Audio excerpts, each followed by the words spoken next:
देखो हमारे पास जो रेजिस्टर्स हैं, पता है बेटा, रेजिस्टर हम बोलते हैं किसी फिजिकल कंपोनेंट को, किसी डिवाइस को। जैसे ये एक फैन है, इट हैज ए रेजिस्टेंस, तो ये फैन को क्या बोलेंगे? किसी भी सर्किट पॉइंट ऑफ व्यू से ये एक रेजिस्टर है। तो रेजिस्टर क्या होता है?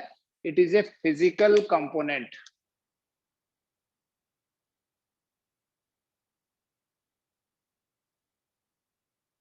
Resistor is a physical component and it has a property,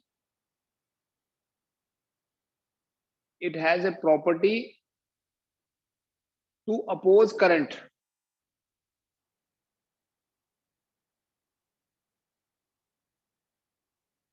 This property is called resistance.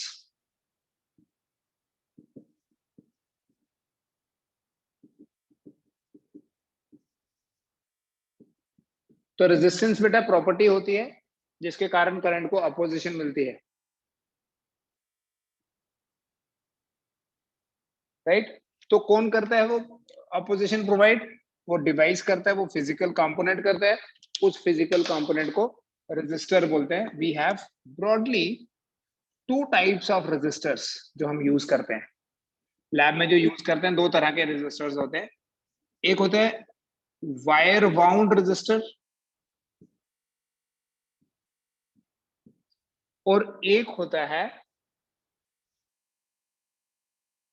Carbon resistor.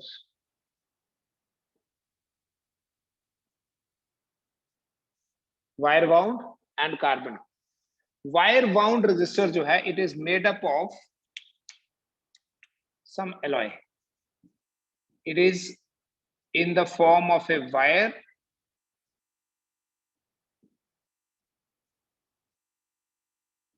which is made up of some alloy like constantan, nichrome,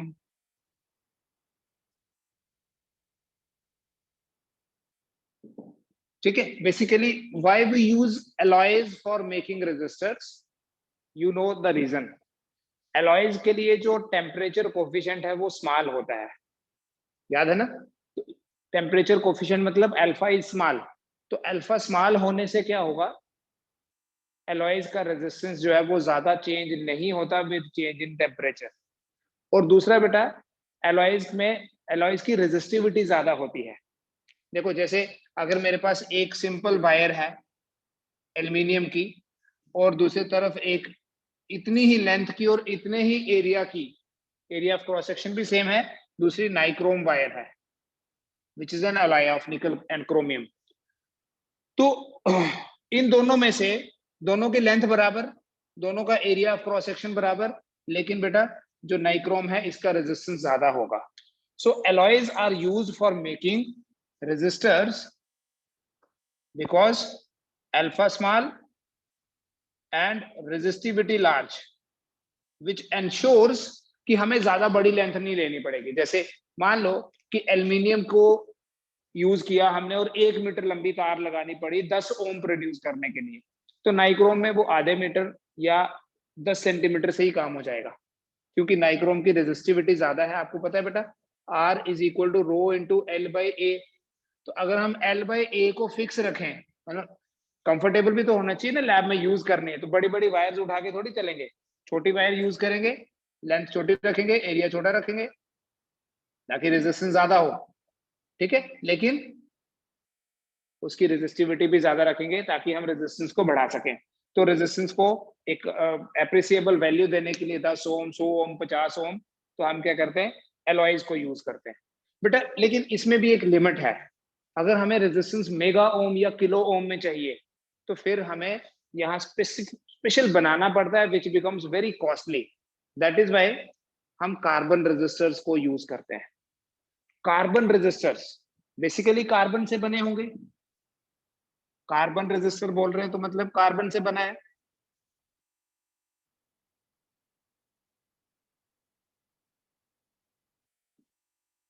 अब carbon तो एक इंसुलेटर है, फिर तो करंट कभी भी नहीं फ्लो करेगी ना। लेकिन जो कार्बन रेजिस्टर्स होते हैं, you can see such diagrams in your NCERT book also. जो कार्बन रेजिस्टर्स होते हैं, कार्बन से तो बने हैं, but carbon in powdered form is a good conductor. ठीक है, और कितना रेजिस्टेंस प्रोवाइड करना है, that can be controlled by taking the amount of carbon, कितना लिया है, ठीक है, कितना उसको पाउडरिंग किया, कितना उसके बॉन्ड्स को तोड़ा, उसके बेसिस पे रेजिस्टेंस उसका कम ज्यादा किया जा सकता है। देखने में ऐसा होता है बेटा, बट इसमें स्पेसिफिकली एक चीज नोट करनी है आपने, इसमें ना यहाँ मल्टीपल रिंग्स बनी होती हैं। जैसे यहाँ रिंग बनी है एक रिंग यहाँ बनी होगी, एक रिंग यहाँ बनी होगी, तीन और एक तरफ एक होती है। हम इन रिंग्स को देख के ये बता सकते हैं कि इसका रेजिस्टेंस जो है वो कितना होगा। तो उस टेक्निक को बोलते हैं colour coding technique. Colour coding technique for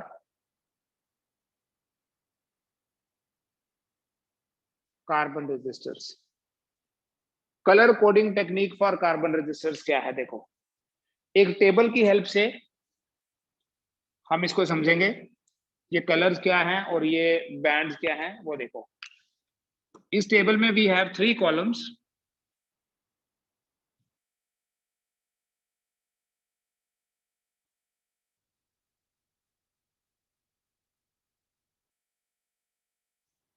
और ये कॉलम्स क्या है, देखो this represent colour,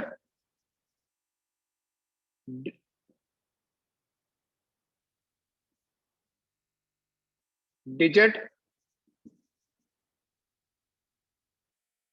and multiplier.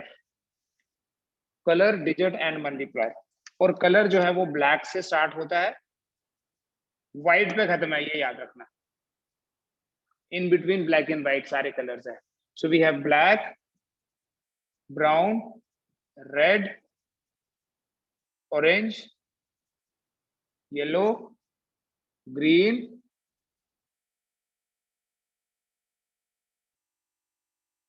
Blue, violet, grey and white. ये काउंट कर लो, ये 10 होने चाहिए, starting from 0 to 9।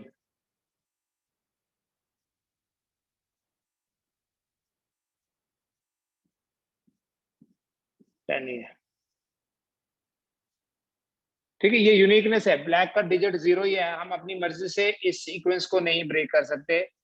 Multiply 10 raise पर 0, 10 रेज पर 1, 10 रेज पर 2, 10 रेज पर 3, 10 to the power 4, 10 to the power 5, 10 to the power 6, 10 raise पर 7, 10 रेज पर 8, 10 रेज पर 9।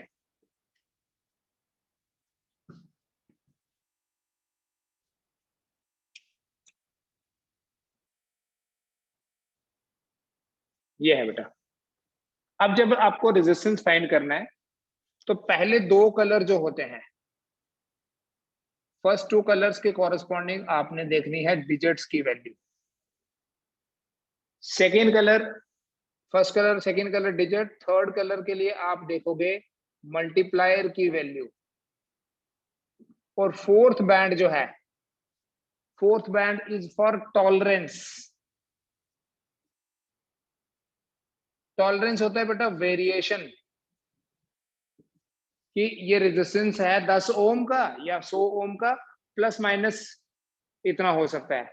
तो उस वेरिएशन को टॉलरेंस बोलते हैं, विच इज प्लस माइनस 5%। अगर ये फोर्थ बैंड गोल्ड का हुआ, प्लस माइनस 10% अगर ये सिल्वर का हुआ, and it will be plus minus 20% if it is no colour.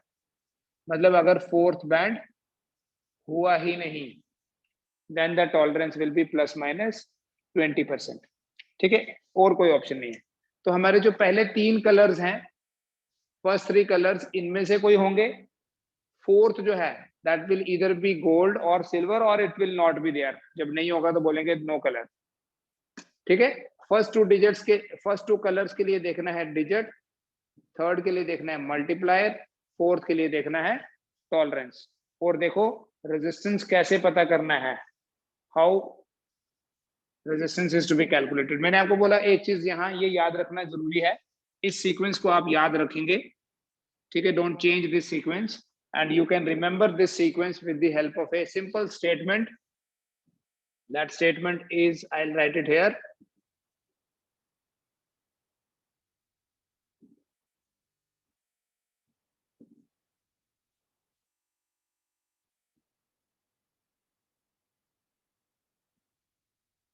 Bibi Roy of Great Britain has very good wife. इस स्टेटमेंट में बेटा जो कैपिटल लेटर्स हैं, these capital letters are actually the colors, black, brown, red, orange, yellow, green। अब green, blue, violet, gray and white, don't get confused कि यहाँ gray लिख दे और यहाँ आप green लिख दे। यहाँ green है, great and green and gray and white, आप ऐसे याद रख सकते हो। we have 5 letters in great and 5 in green, 4 in good, gray is good, green is great, ठीक है। तो ये इंटरचेंज नहीं कर देना जी के कारण। और यहाँ पर भी ब्लैक, ब्राउन और ब्लू तो चलो बीच में है, ब्लैक और ब्राउन को इंटरचेंज नहीं करना, मैंने आपको पहले ही बताया all colours are between black and white. तो ब्लैक के कॉरेस्पॉन्डिंग उसका जो मिलता जुलता कलर है that is brown, just closer to that. Resistance कैसे पता करना है, देखो मान लो कि ये रेजिस्टेंस है, हमें ऐसे फिजिकली देखा हमने, पहले वाला जो बैंड है वो है ब्राउन, मान लीजिए first band is brown, first is brown, second is black, third is red and fourth is gold, ठीक है। दीज आर द कॉम्बिनेशंस, ठीक है। वी हैव सीन कि ये ऐसा है, तो बताओ इसका रेजिस्टेंस कितना होगा जिसमें ये कॉम्बिनेशन है। तो आपने लिखना है resistance is equal to brown black, brown के लिए 1, ब्लैक के लिए 0, मल्टीप्लाई नहीं करना है, लिखना है खाली 1 0। फिर मल्टीप्लाई करना है तीसरा वाला मल्टीप्लायर होता है, तो मल्टीप्लाई रेड के लिए 10 रेज पर 2 है। फिर फोर्थ वाला जो है वो है टॉलरेंस, गोल्ड है तो प्लस माइनस 5%, बस खत्म। प्रैक्टिस कर लेना इसको, आप टेक्स्ट बुक से देख लो। Resistance will be equal to 1000 plus minus 5 ohm. अब यहाँ साइड पे निकाल सकते हो 5% ऑफ 1000 कितना होगा, 5/100 इंटू 1000, 50। तो आप बोलेंगे resistance is equal to 1000 plus minus 50, 950 से लेके 1050 ओम है, या 0.95 किलो ओम से लेके 1.05 किलो ओम। किलो ओम पता है ना। तो जिस भी रेजिस्टर में ये वाला सीक्वेंस है ब्राउन, ब्लैक, रेड, गोल्ड, उसका रेजिस्टेंस जो है वो इतना होगा। तो हम कलर स्कीम देख के, कलर का सीक्वेंस देख के रेजिस्टेंस पता कर सकते हैं, ठीक है। लाइक सपोज एक और एग्जांपल, सपोज हमारे पास फर्स्ट वाला भी रेड है, सेकंड वाला भी रेड है, थर्ड वाला भी रेड है, फोर्थ वाला सिल्वर है, तो रेजिस्टेंस कितना होगा, resistance will be equal to red red, right 2 2, 4 नहीं लिखना, मल्टीप्लाई नहीं करना, into 10 raised power 2 plus minus 10%. So this will be 2200 plus minus 10%, ठीक है। और 10% ऑफ 2200 कितना हुआ, इजी है तो 220, तो ये आ गया 1980 से लेके 2420 ओम, लिख लो चाहे 1.98 किलो ओम, 2.42 किलो ओम, ठीक है। इतना कर लीजिए आज,